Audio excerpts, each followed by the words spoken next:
That would be chapter 2 in your book, I believe. No, chapter 3. Okay.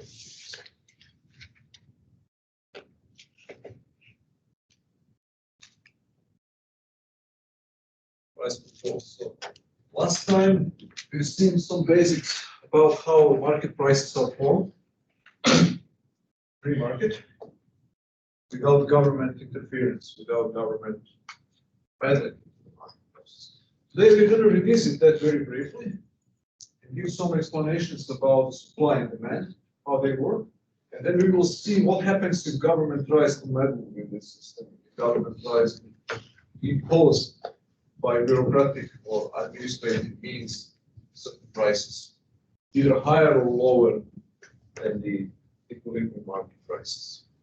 Just to revisit the basics about how prices are formed anyway on a genuinely free market when there is no government interference. And then we'll see what happens once we introduce government.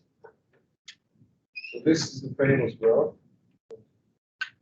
I will be brainwashing you regularly throughout the course. Basic. You have the demand curve downward sloping, and you have a supply curve upward sloping. The demand curve shows this inverse relationship between price and quantity. It tells you that all other things being equal, with an increase in price, quantity of a given good, people will buy and go down. Remember the whole discussion of the rationing function of market prices and market demand. People buy less of anything that is more expensive and more of everything that is less expensive. The supply is the other way around. Higher the market price, larger the quantity of a given good will be produced and offered, say. You can think about this, let's say, proportionate relationship between price and quantity supplied in different ways. One of the ways would be to, when you look at the supply as just selling an already existing good. You would then think whatever the quantity of the available stock or reserves of a given good is, a larger quantity of that good will be offered for sale if the price is higher. Some people want to sell at a lower price, some people want to sell at a higher price, but on average, all other things being equal, the higher the price of the market, people will be offering more for sale. A different and closely related way of thinking about this would be to think about the cost of production. Then you ask yourself why some firms would be offering more for sale at the same price and some firms less for sale. The reason is that when the firm's costs are lower, it can afford to sell a higher quantity at a lower price.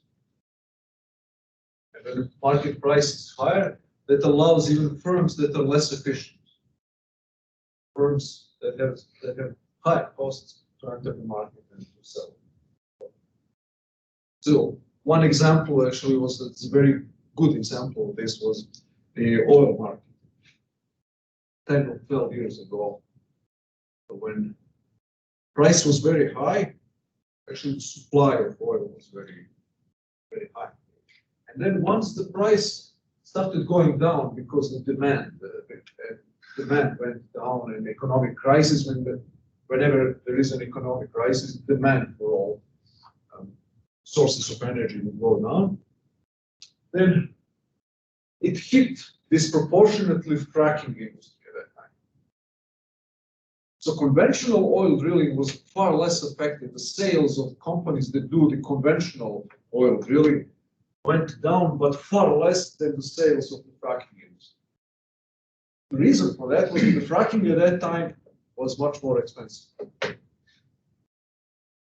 It's still more expensive, but not nearly as much as it used to be in 2007, 2008. So when the price of crude oil per barrel was $120 per barrel, and the cost of extraction for a conventional oil drilling operation is about $30 per barrel. and the costs for trucking were about $90 per barrel. If the price goes down from 120 to 80 or 70, it is going to kill trucking, not really literally to kill trucking industry, but to harm it far more than the conventional oil business. The conventional oil business, their profit margins would go down, but they would not necessarily dramatically reduce the scope of their operation. But the higher cost business will suffer disproportionately. So one of the reasons why the supply curve is upward sloping is actually with the higher prices, the less efficient, more costly business operations can afford to use some credit. But when oil price is very, very low here, only the most efficient, only the most cost-effective ones can afford to stay in business. Of course, you have to sell at a price that is higher than your cost. If the price is $30 per barrel, only the firms that can produce and sell at less than $30 will be in the business. That's the reason when if price goes up to $90, then everybody who can sell a barrel of crude oil for less than the $90 will be in the business. So the supply will increase. Okay, so that's a basic overview. The forces of supply and demand determining the price. The equilibrium price of any given good will be determined at the intersection of supply and demand curves. Supply equals demand, the price, whatever it is, called equilibrium price, PE. And here down there is the equilibrium quantity. It's the quantity of a given good that will change hands. That will be both or sold. So this situation is called market equilibrium.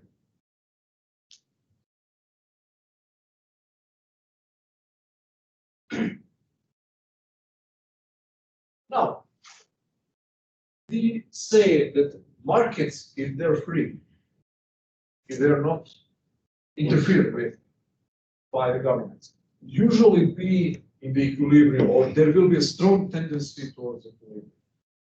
So markets are never precisely in the equilibrium because all things are happening at the same time, but there will be very strong tendency towards equilibrium. So what would it mean analytically if you say that there is a disequilibrium? Which means there is no equilibrium. Disequilibrium is a state in which it's not equilibrium. Two possibilities can happen. And on a genuinely free market, both of these possibilities will be very short-lived. Market has a very strong tendency to clear, means to eliminate the states of disequilibrium. Disequilibrium is when supply is not equal to demand. That's disequilibrium. Supply is not equal. Supply is either greater or smaller. Before we analyze this phenomenon, let's just go back here for a moment, take a look at one important aspect of supply and demand. Imagine here that this equilibrium price is $50 per barrel. Let's say this is the oil market. And here on the demand curve, you have people who want to buy a certain quantity. That's the millions of buyers who want to buy. Now, when you're buying something, you're offering money for a good. We know that the principle of every exchange is that you expect you're going to be engaged in an exchange only if you expect the benefits of whatever you get to be greater than the costs, which means that the benefits that you derive from getting a good are greater to you subjectively than the value of money that you are forgoing. So that is only the people who value a barrel of crude oil more than 50%, they would be buying crude oil if the market price is 50%. You have to pay $50 for crude oil, but on your subjective value scale, a barrel of crude oil, for whatever reason, there could be many reasons for that. You don't have to go into those details. But for whatever reason you value a barrel of crude oil more than $50, then you're gonna be buying. You're gonna buy a barrel or 2 or 3 or 4, depending how many you want to have. So only people who value the product more than $50 will be buying the good. That means only this part of the demand curve will be engaged in exchange. Only people we call this reservation price. Reservation price. That means maximum buying price, maximum bidding price. That's the maximum price that you're willing to pay for a unit of product. It's $53. That's the maximum that you want to buy. The market price is 50. The market price is determined by supply and demand. Supply equals demand, that's the price that everybody has to pay. You're ready to pay $53. That's your reservation price. So we call this difference 53 minus 50 consumer surplus. That's the measure of how much you benefit from carrying out a transaction. So for you, subjectively, the value of a barrel of crude oil is $53. You pay $50 because that's the market price that you have to pay. So the subjective value of this exchange for you is $3, 3 minus 50. So this entire triangle here is a measure of consumer surplus, how all of the buyers, how much they benefit the exchange. All of them are ready to pay more. Some of them are ready to pay $100. It's the airline industry. They have the least elastic demand for oil. They're going to pay whatever it costs. They have to run their operations. It's much costlier for them to ground an airplane than to pay 40% more for kerosene. So whatever the price, almost whatever the price they're going to buy, they're not going to reduce their purchases. But for us, mere mortals, we are much more sensitive to the changes in price. Okay. Imagine that the gasoline price went up 2 times, 3 times tomorrow. Are you likely to reduce amount of driving? How much you drive? Probably. At least some. Okay, so that's the buying side.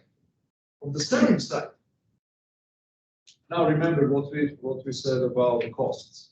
Only the firms that can afford, if the price is $50 per barrel of crude oil, only the firms that can afford to drill and market a barrel of crude oil for less than $50 can stay in the business. So that from the selling side, your reservation price is your minimum selling price. Your reservation price is the minimum selling price. That's the price below which you want or could not afford to sell. And for the producers, that's typically the price that corresponds to the cost of production. If it costs you $45 to drill a barrel of crude oil, you cannot afford to sell it for less than $45.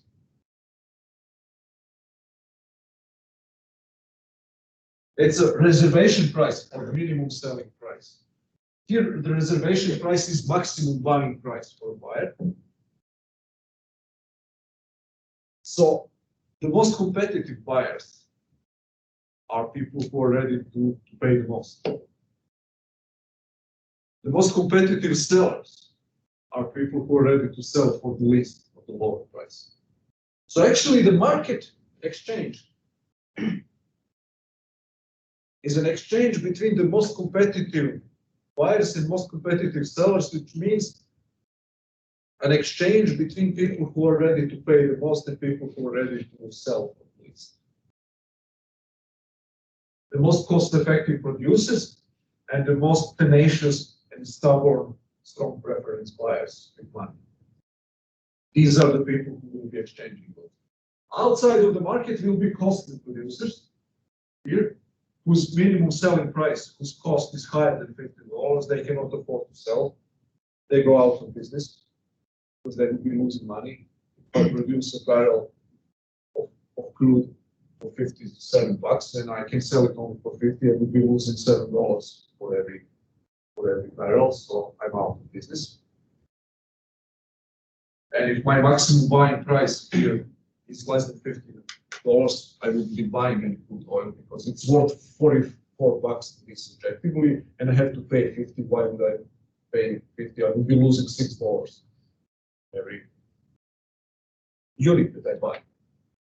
So these low preference, less competitive buyers and high cost, less competitive sellers, they're outside of the market. Only these guys here, they exchange. Only sellers who can afford to sell for less than 50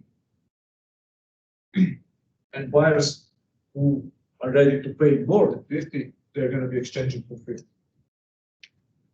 So producers, consumers benefit by virtue of paying less than they're ready to pay, and producers benefit by getting a price which is higher than their cost of production. So this guy here can produce for $10. This guy can produce for 30 for these guys. See, there is more of those who can afford to sell at $30 than at $10, and even more of them who can afford to sell at 50. Okay, so this is the basis of supply and demand analysis. Now, what happens if there is a disequilibrium? If supply doesn't equal demand? It's very simple, actually. Supply, demand, here they are equal. But let's say first, this is a higher price, and the supply quantity that will be supplied at this price, of course, quantity supplied is greater than quantity demanded.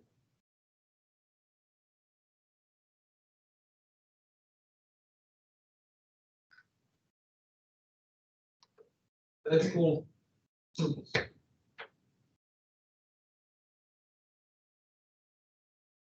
And vice versa. You can have a low price, and it's the other way around. Quantity demanded is greater than quantity supplied. That's called shortage. So this phenomena can happen on a free market, but they're usually very short-lived. There is a market clearing tendency in the free market. That's a dogma. And it means actually that the surpluses and shortages will be very quickly eliminated. Why is that the case? Imagine that you have a surplus, that quantity supplied is greater than quantity demanded. Now, that means that there are people who have some goods accumulated that they cannot sell at a given price. So what do you think what's going to happen in that type of situation? So buyers and sellers are two groups that you can think of as two groups that constantly negotiate the terms of trade. The price is a result of this negotiation. Would they drop the price? Yeah, they have to drop the price because their negotiating position is not as good. So they have to entice the buyers to buy the surplus of goods. The only way how you can do that, or the primary way how you can do that, is by dropping the price. So as price starts to go down here, two things start happening in the same time. You see, the problem here is that quantity supplied is greater than quantity demanded. So you want to bring them into equilibrium. How you're going to bring them into equilibrium is actually by two processes operating at the same time. As the price goes down, the highest cost producers drop out of the market. Price goes, let's say that this is 60, goes from 60 to 55. That's the first thing. Let's say that equilibrium price is 50, and this current market price that creates surplus is 60. And let's say that the first step is that the price goes down from 60 to 55. So the first order effect is actually that the sellers whose costs are between 55 and 60, they drop out of the market. If your cost of production is 58, at $60, you're selling. Because the price is higher than your minimum selling price, cost of production. But if price is 55, you're not selling anymore. Everybody with the costs higher than 50 and lower than 60 will be dropping out of the market. They would be selling. They would even try to sell. So that means that the supply will start going down. The quantity supplied will start to shrink at a lower price. But in the same time, what else will happen as the price goes down?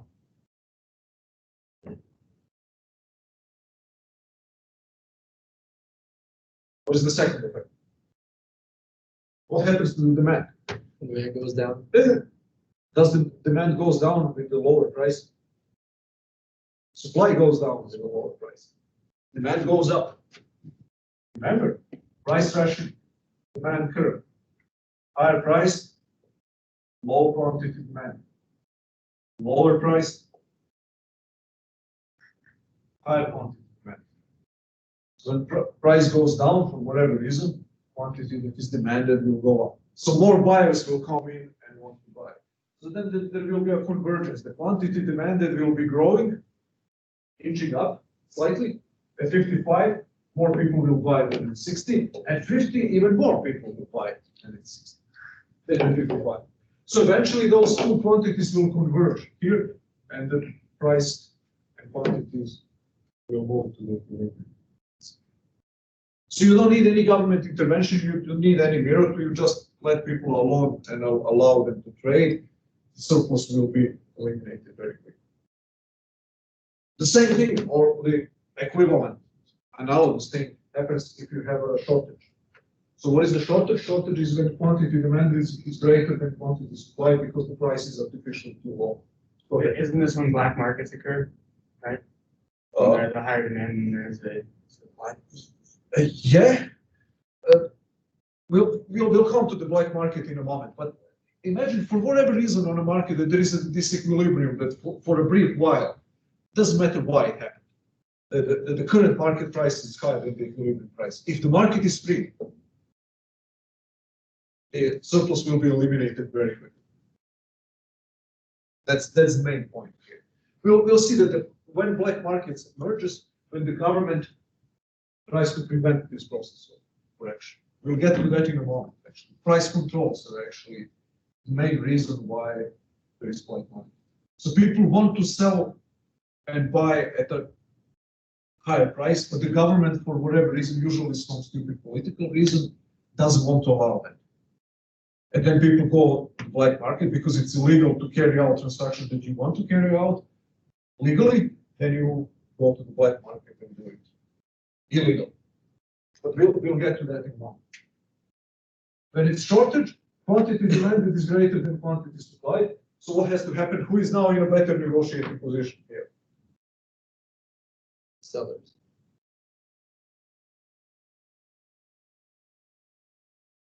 Yeah.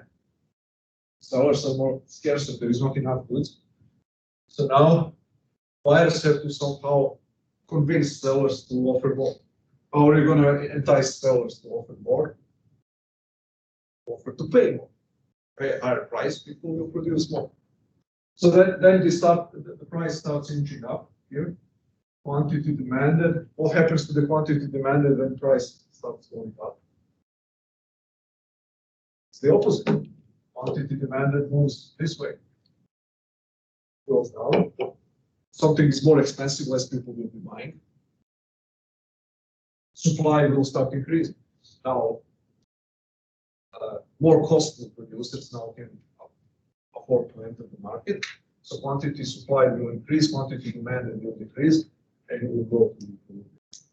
So in a genuinely free market, these types of situations, departures from the equilibrium, surpluses and shortages can happen, but they're usually short-lived and very efficiently, very quickly cleared, eliminated by demand.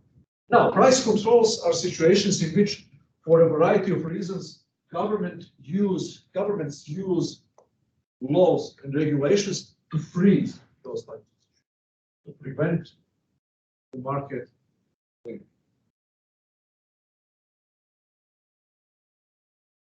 Okay. There are two types of price controls.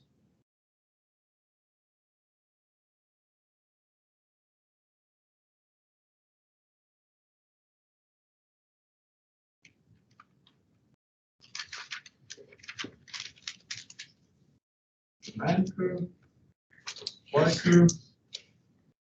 This is the equilibrium price, quantity.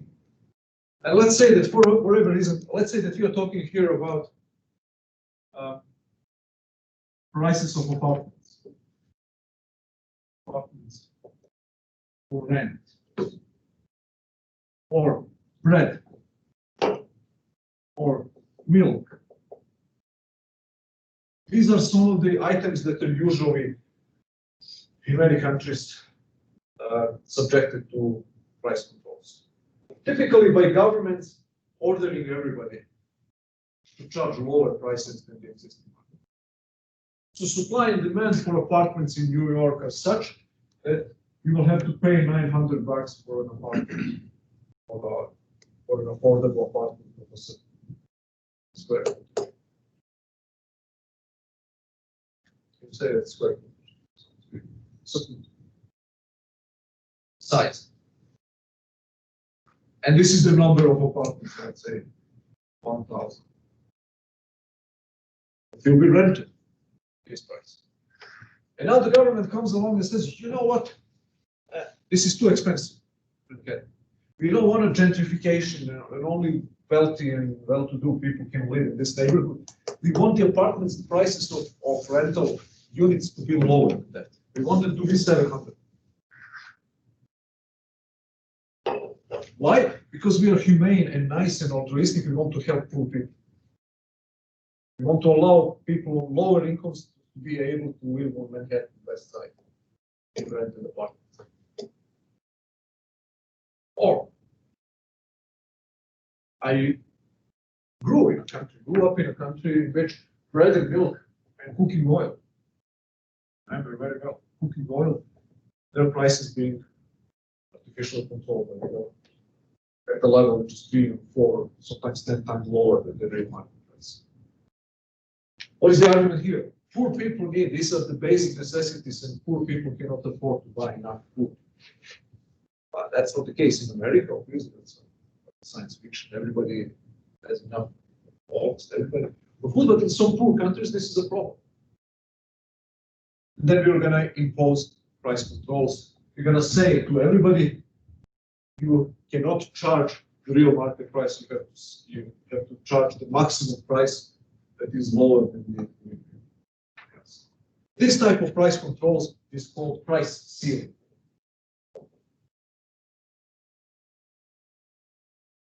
Price ceiling, you cannot charge more than that. Price ceiling is the maximum price regulation.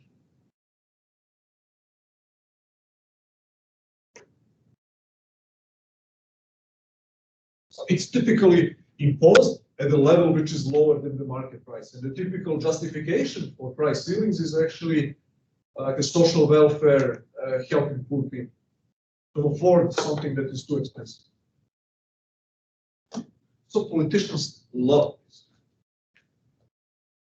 So you have even in America, I use New York as an example. New York is most notorious for price ceilings applied to apartments. Rent control. So rent control is a price ceiling. It will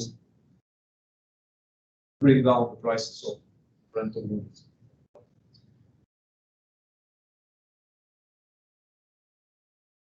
So now, can you predict what's going to happen if you impose a price ceiling for a long period of time?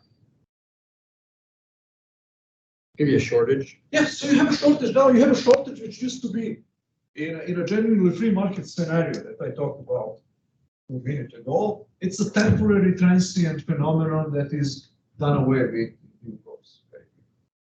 But here you will have this situation where quantity demanded is greater than quantity supplied, essentially indefinite.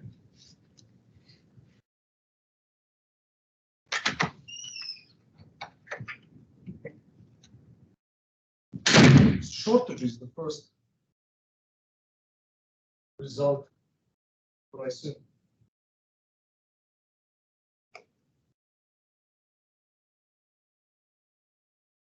It's the first order effect. Now, the market wants to eliminate the shortage by reducing the number of people who will rent the apartments.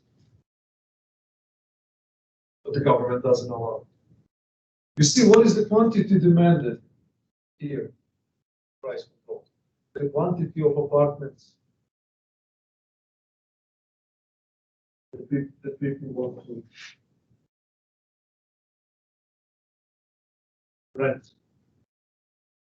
See, it's much greater than the equilibrium. Of course, more people want to rent an apartment when it's $700 than when it's $900. But look what happened to the supply. Supply is much smaller. So eventually, fewer number of people will be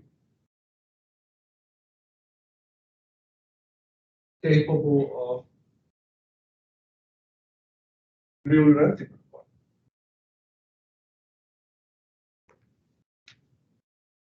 This is the difference. Supply. So shortage is caused by two effects. More people want to buy things, but in the same time, less people will want to offer exchange.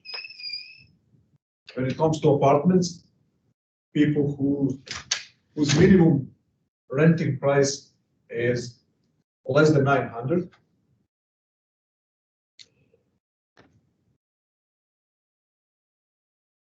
would disappear from the market. They would repurpose their apartment, or maybe they would use them themselves, or they would rent it as a commercial real estate and do something with it.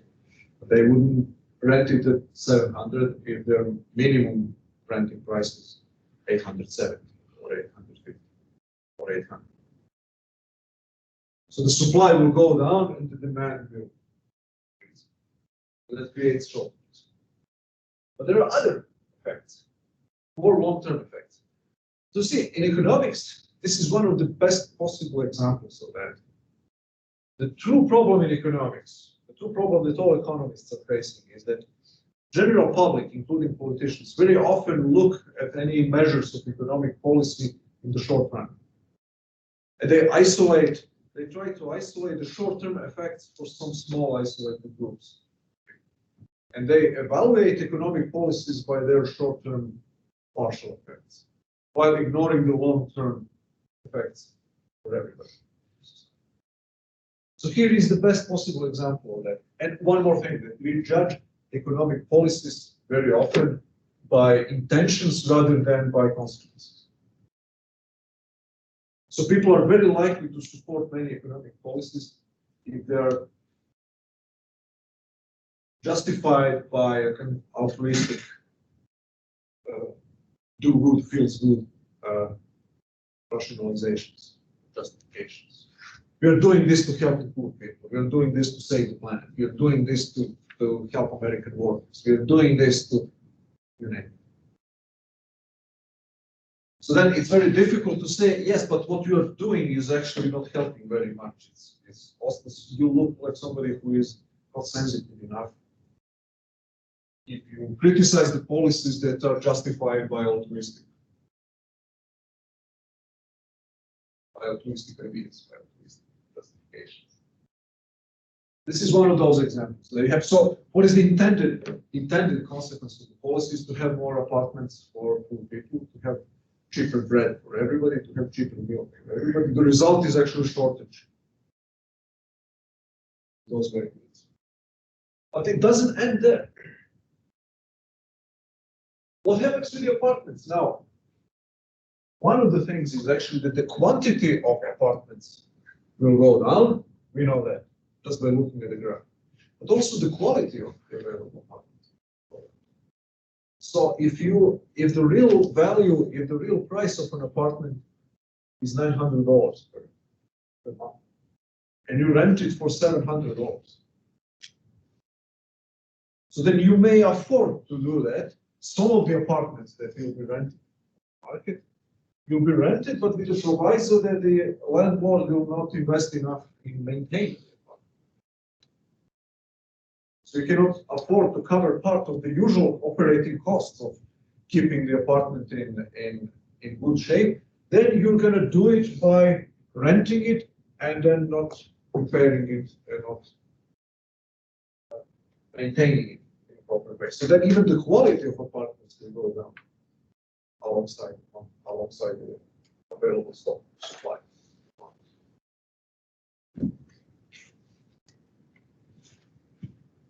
So shortage, another aspect of a shortage is that it creates deterioration in quality. Essentially, you want a $700 apartment per month. You can have it eventually, but that's not going to be the same apartment as the one that costs $900. It's going to be much worse, much poorer. So if you cannot ration by higher price, then you're going to ration by lower quality. So also the quality of price controlled, price sealed goods will tend to go down.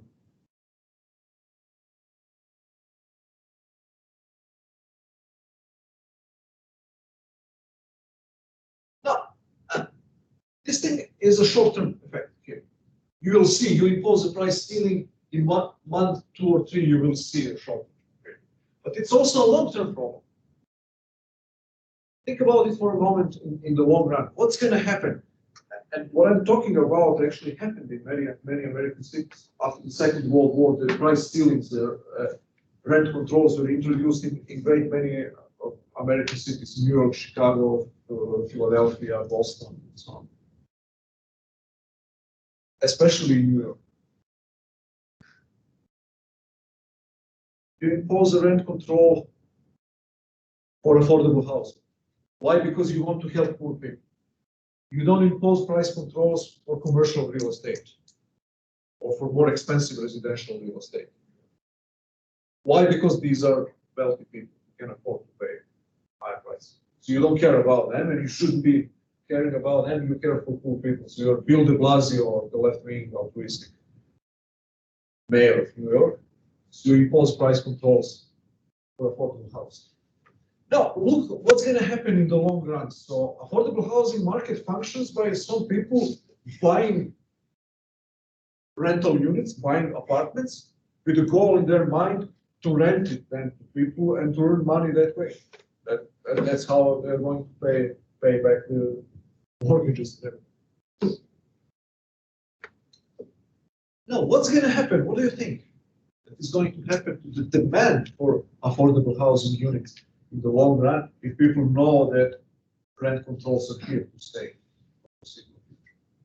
How likely would you be to buy a new apartment that somebody is going to build next year or in 2 years if you know that you're not going to be ready to charge price which is relevant for you to stay home? Eventually, $500, but only $700. Very few people will be buying new affordable housing units in advance. So this is a long-term phenomenon, and it's going to get worse and worse as time goes by. This is not a transient, temporary phenomenon, a short-term problem. It's going to get worse as time goes by. And not only that, the most perverse aspect of this is the following. Imagine now that you are a CEO of a construction business industry. So you have some machines and workers who know how to build stuff, how to build buildings. It doesn't matter much to you whether you're going to be building affordable housing buildings or commercial real estate or Trump Tower or World Trade Center or a new headquarters for a big investment bank. New York, doesn't matter. You build whoever pays. What's going to happen actually is that your resources will be moved. Some of the resources, a significant part of your resources, which means labor and machines and other raw materials that you will be using will move from affordable housing industry to commercial real estate. And you will be making, actually, by doing so, you'll be making relatively cheaper the price per square foot for investment bankers and hedge fund managers and billionaires and millionaires. Yeah. Because people know you can earn money by buying a new unit in commercial real estate. You can rent it at an acceptable market price to some firm, law firm or financial firm or bank and so on. So people will be buying those units much more. So the demand will go up, supply go up. So that means that you would be eventually the final consequence of your price control in the long run will be punishing the affordable housing market, punishing poor people who want affordable housing, and subsidizing millionaires and billionaires. That's eventually what you end up with.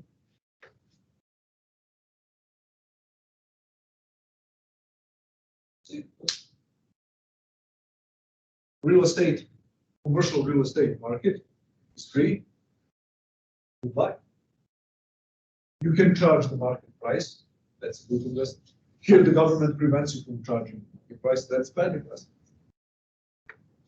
So eventually, after all is said and done, not only that you create shortages, but the results, the unintended consequences of your economic policy are the exact opposite or complete perversion of what you want to do. You wanted to help poor people at the expense of wealthy people. What you ended up doing is actually subsidizing wealthy people at the expense of poor. This is one of the very difficult things for non-economists to accept that sometimes, irrespective of your intentions, of your good intentions, the results of many popular economic policies are contrary to what people expect them to be and want them to be. This is just one classical example. There are many others that we will analyze. Minimum wage is a classical example of a government policy that results in the opposite results of those that are intended for their performance.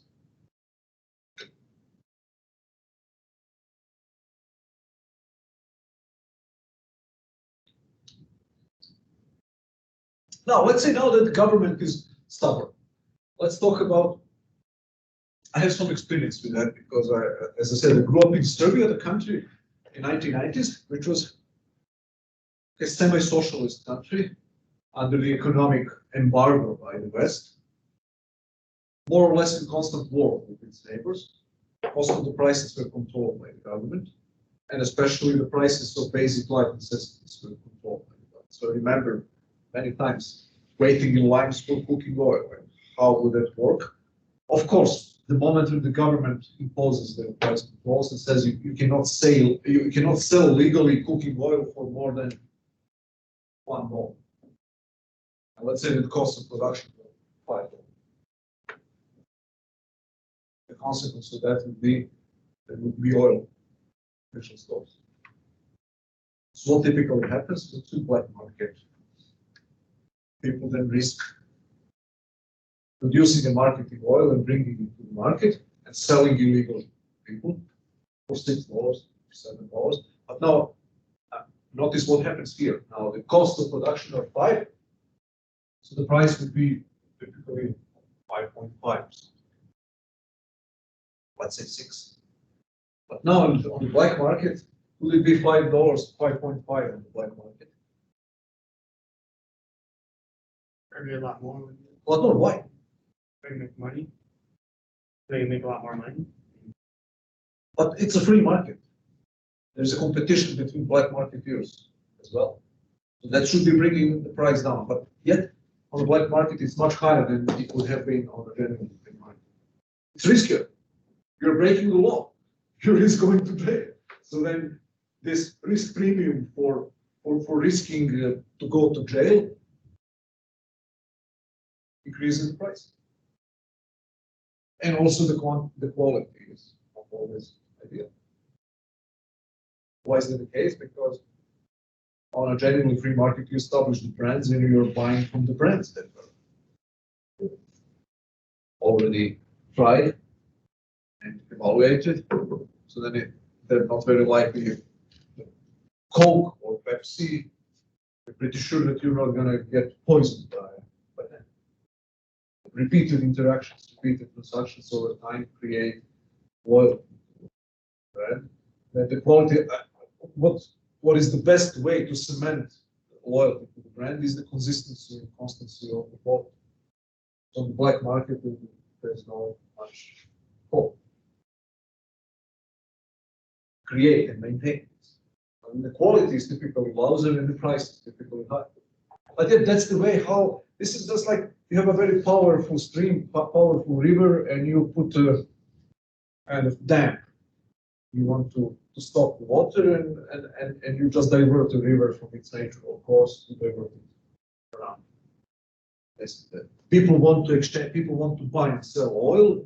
If you put an obstacle in front of them in terms of price ceiling, they're going to do it indirectly and less efficiently and more costly and in a riskier fashion. Black market. So another consequence of price ceiling is the black market. You will have also black market for apartments. Just pay me, give me some money, some cash, and pay taxes.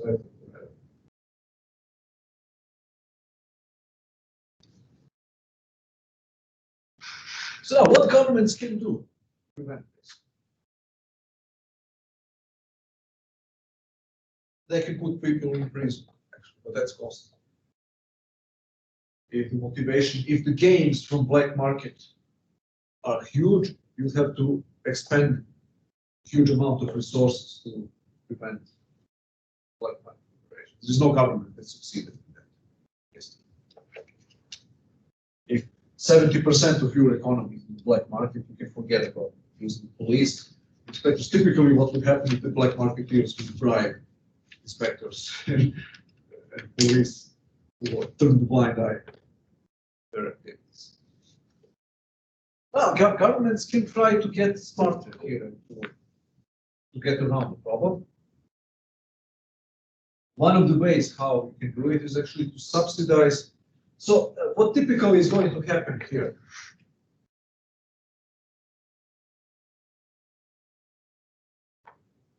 That the producers will complain that the price is too high, that the price is too low, that they cannot afford to cover the cost. Let's say producers for selling beef, they complain that the price is too low, that they cannot cover their costs. So then the government can now try to do something called cost control.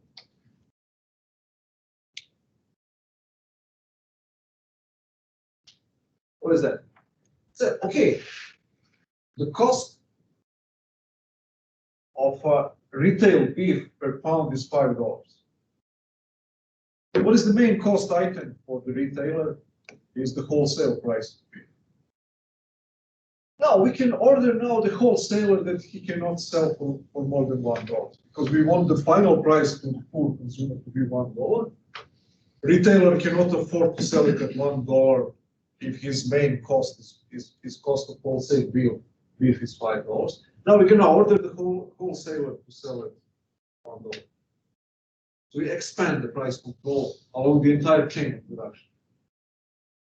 So retail beef is $1. We solve the problem by ordering the wholesaler to sell at $1. What happens next? The wholesaler is complaining that his main cost, the price of meat that he has to pay to butcher, is $4, $5. I cannot afford to provide the wholesale beef to the retailer if you don't control my costs. Now the government expands the ring, the circle of price ceilings even further. Now the butcher has to charge less. Okay, the butcher says, I'm going to do it but I have to pay $4 to the rancher who is growing the cattle. The government says, okay, now you know, order to the rancher that he cannot sell the raw beef, whatever, for what is it called? Any ranchers. To whom you, when you want to sell your cattle, whom you sell it. Whatever, they order you to sell it at a low price. What you do now? We are at the end of the road. This is the beginning of the production process. Rancher growing cattle. That's the beginning of the process of getting retail beef. People in the stores. What is he going to do?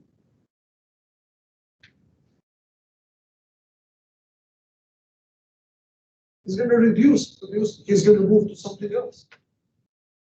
He's going to start growing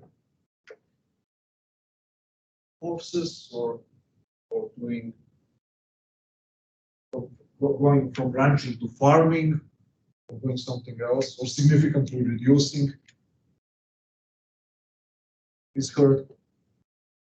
So what is the final result? Actually, you expand the price ceilings throughout the entire structure of production. You just kick the can down the road. You actually just expand the shortages.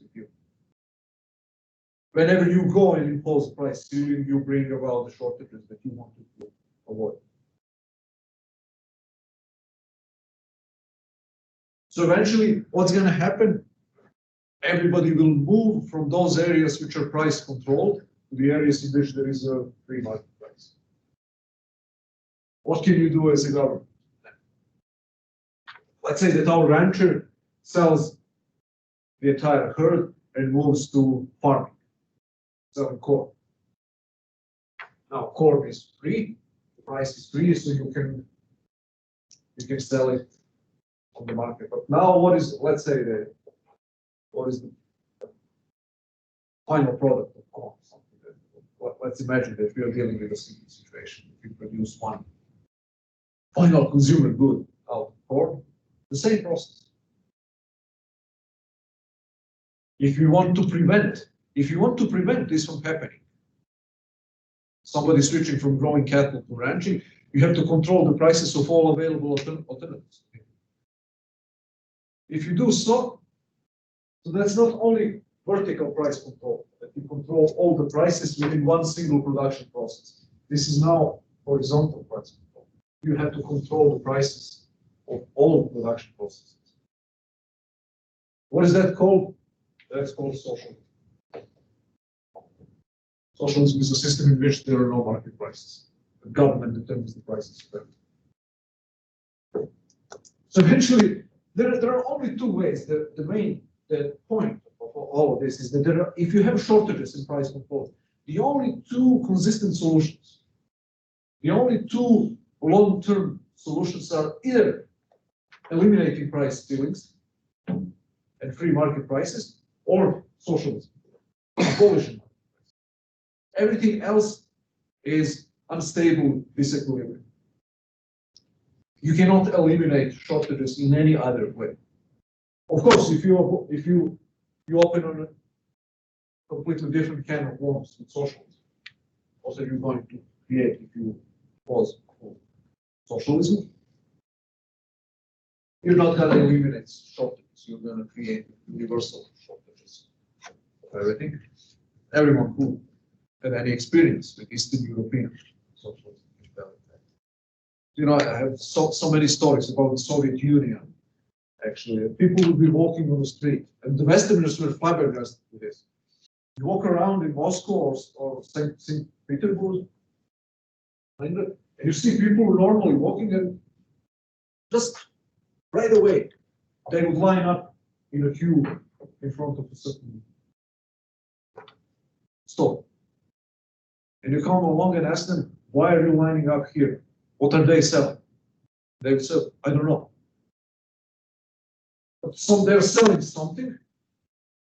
So better line up here because there is nothing, there is shortage of everything. Whatever they are selling, I will need. That tells you there's universal shortages of everything. In many cases, the people would go back to barter exchange. That's legal in that society. You can barter and trade stuff for goods. That's illegal, but it's tolerated. It's tolerated. What is also tolerated that people would grow legally their backyards. What our yuppies and new age wealthy people in America do? Sometimes they grow their own, they make their own gardens and grow chicken in their own gardens in order to have organic food because they don't like to buy everything in stores. In socialism, people have to do this to survive. So you grow some chicken, you have some eggs, you offer to your neighbors. This is illegal, strictly, but the government turns a blind eye to this small, petty black market or gray market for food. Or what you would do actually, your bathroom is leaking and you need a plumber, and you call the government service, and then they say, we will have someone come along in 4 months.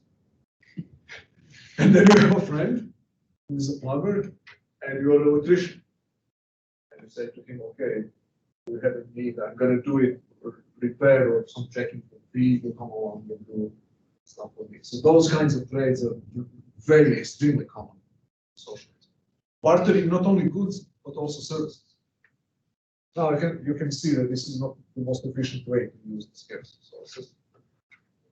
It's a transaction cost that you have to find somebody who is a plumber who needs the electrician services, and vice versa. It's not a very efficient way to organize society. Essentially, you're bypassing the money completely. So that's what you end up with if you impose price controls and you prevent prices from regulating anything.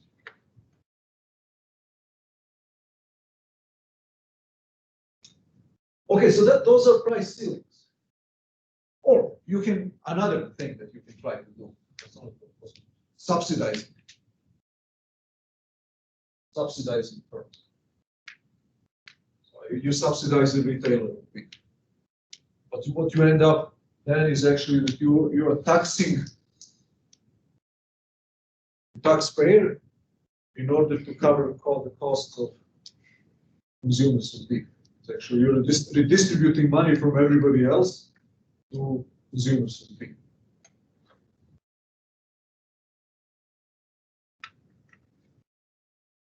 And that's not a game either. So, what is the alternative? The government, for whatever reason, imposes the price floor. In some cases, they have it also. So, what is price floor? That's the minimum price. Government says you cannot charge or you cannot ask price that is lower than this.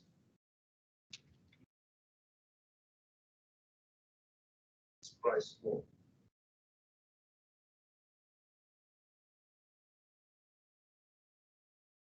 The classical case in point here is minimum wage. Again, justification is always the same. So what is the justification for minimum wage? Now the Biden administration will pass as a part of their new fiscal stimulus program next week, as soon as next week, the $15 federal minimum wage. Current federal minimum wage is 7.5, I believe. So what is the justification that they offer and journalists are offering and everybody else is excited about this? What is justification for having higher minimum wage? Legally prescribed minimum wage. So let's say that the market will pay $10 for minimum wage. Right? So whatever, some simple labor that doesn't require high skills, minimum wage labor, on the market you can get on average $10. And government says, no, if you want to employ anybody to perform those kinds of services, you have to pay 15 instead of 10. So they can pay for cost of living and stuff like that. So they can pay for their cost of living, so they can. Yeah, so as a living wage theory, that's not enough to pay the cost. That's not enough to feed your family. That's not enough for people who want to help people by offering higher wages. By forcing the wealthy corporate fat cats to pay a little bit more to the small guy. Makes sense at the ethical level. I'm all for it. I mean, only a really perverse person would have less. Okay, what's going to happen in reality? Let's say that we impose the $15 minimum wage and $10 is the price. It's the real price. Inflation can go up. Maybe that could be one thing. More money in the economy, inflation goes up, but that requires a cooperation of the Federal Reserve System. Federal Reserve System needs to print more money. Let's say they don't print more money. Increasing taxes maybe, Why? so that government has, I guess that would make sense. I don't know. Think about it from a standpoint of the employer. If you're the employer, Prices will be higher. the price has to be higher. The price of the product has to be higher. Yeah. If you employ people who are worth $10 to you and pay them $15, that increases your cost of production, so you have to charge higher price to the consumer. That could be one thing. Probably hire less people. You hire less people. You are not thinking like economists. That's supply and demand. I told you, if you don't believe in supply and demand, you're wasting our time. You can go home. Lower price, quantity demanded is here. This is the market price, $10. You make it 15, quantity demanded. Demand for labor will increase. This is the price of labor here. Quantity demanded will go down. So you will have a surplus.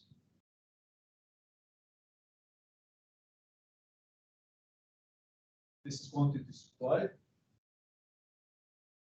Here, quantity demanded here. Quantity supplied is greater than demand. It's a surplus situation.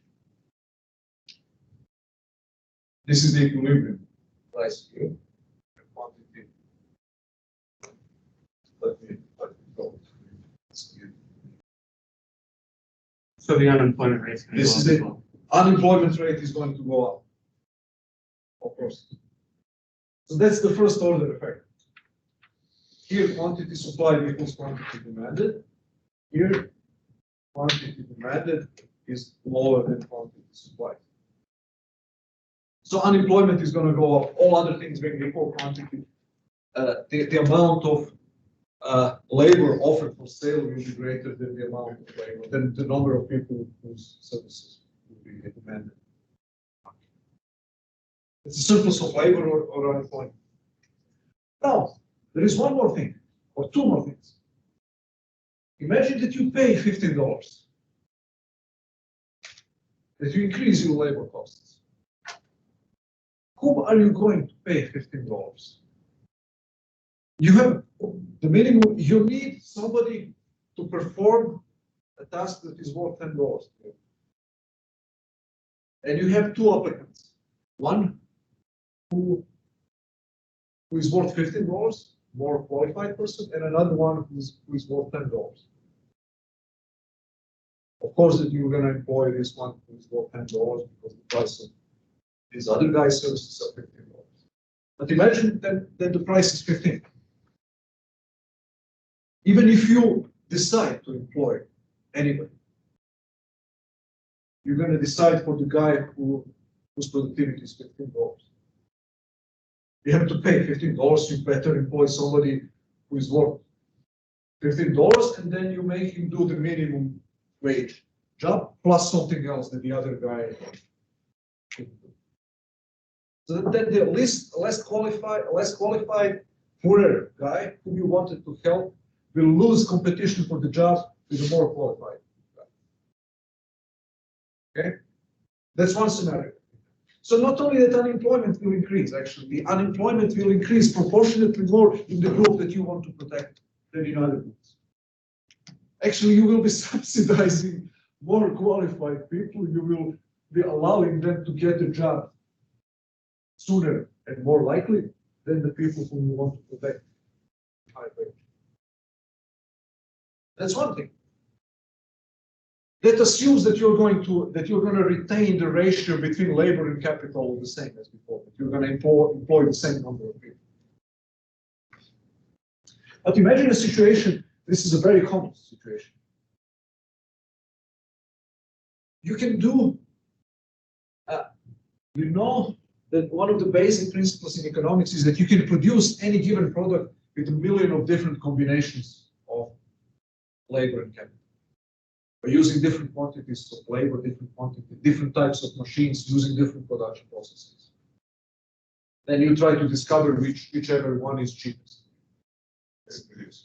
So imagine that you can produce whatever per hour 50 hamburgers in McDonald's.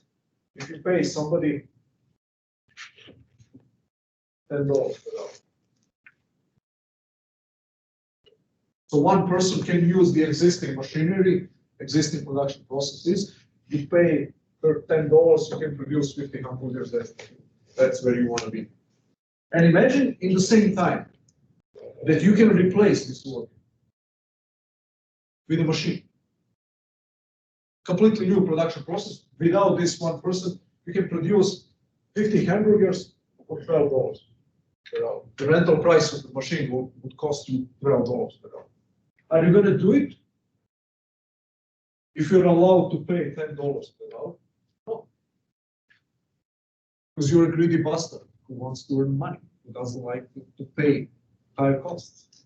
So you're going to keep this poor guy because you're a greedy bastard. The machine costs $2 per hamburger more. Now imagine that the government comes along and wants to help the poor guy, protect him against your greed, and says, buddy, you have to pay $15 to this poor worker, or else. What's going to happen now? Now the machine looks great. Actually, you're not choosing anymore between paying $10 for you. It doesn't matter. You're a greedy bastard. You calculate only how many dollars you have to pay per hamburger. You don't care one bit about whether you're paying $1 to a worker or to some machine producer in China. You're indifferent to that. Now, $12 per hour looks like a great deal because the alternative is now paying $15 minimum wage or something. And that's something that's happening all the time.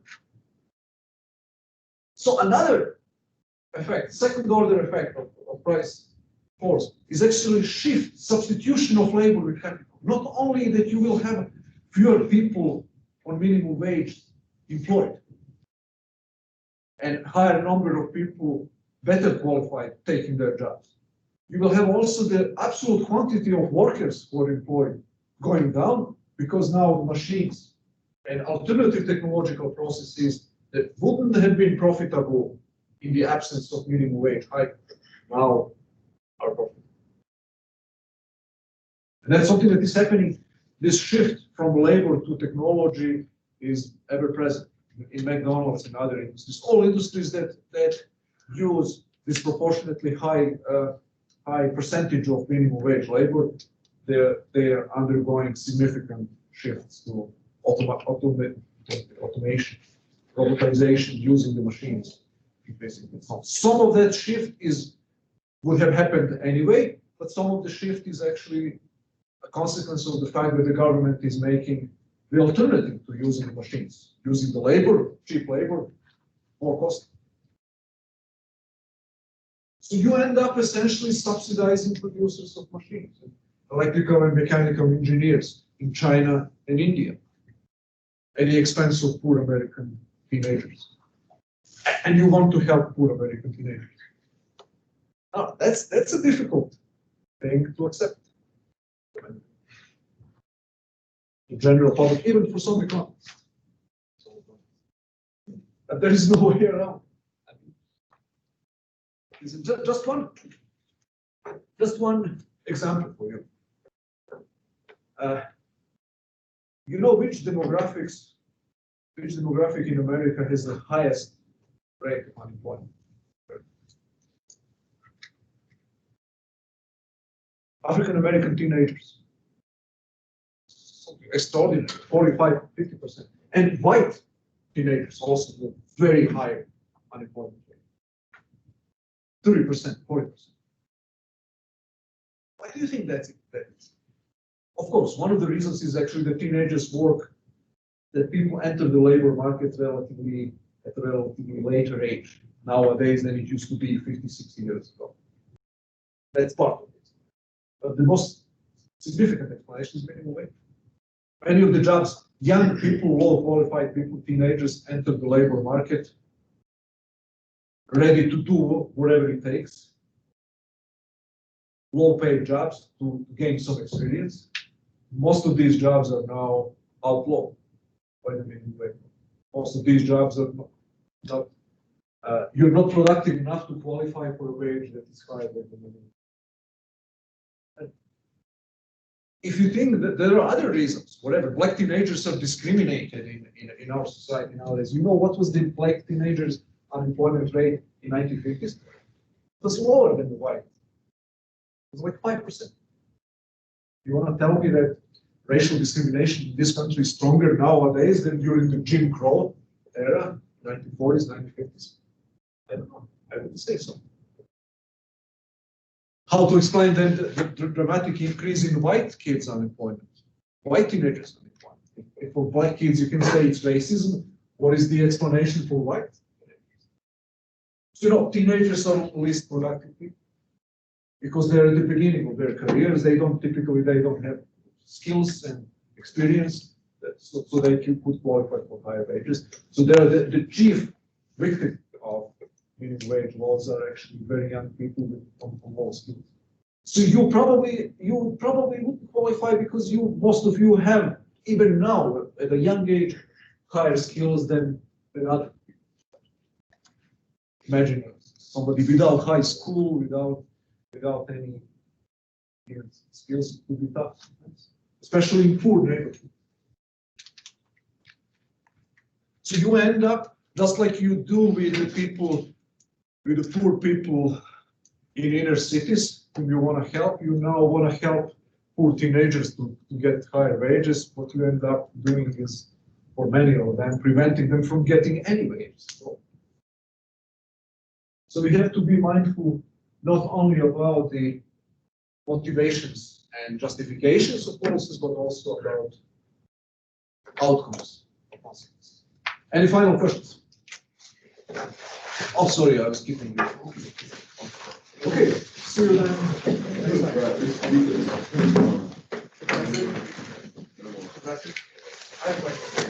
So, is there a difference between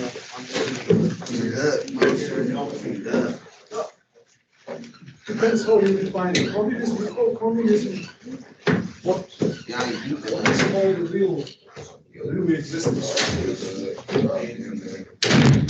in Eastern Europe. What Bernie Sanders calls socialism is not actually what socialism is in the old sense. Socialism means that the government owns production for price control. What they call socialism in America nowadays is actually we have a higher government spending and more strict regulations. So it depends how you wanna define it. In Western Europe, you have socialist parties that actually respect private property and they all socialism. Okay. We call that socialism. That's different from what people used to do. Okay. What I just described. Government controls it. Yeah, thank you.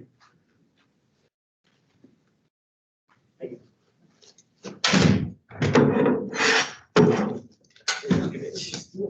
How are you?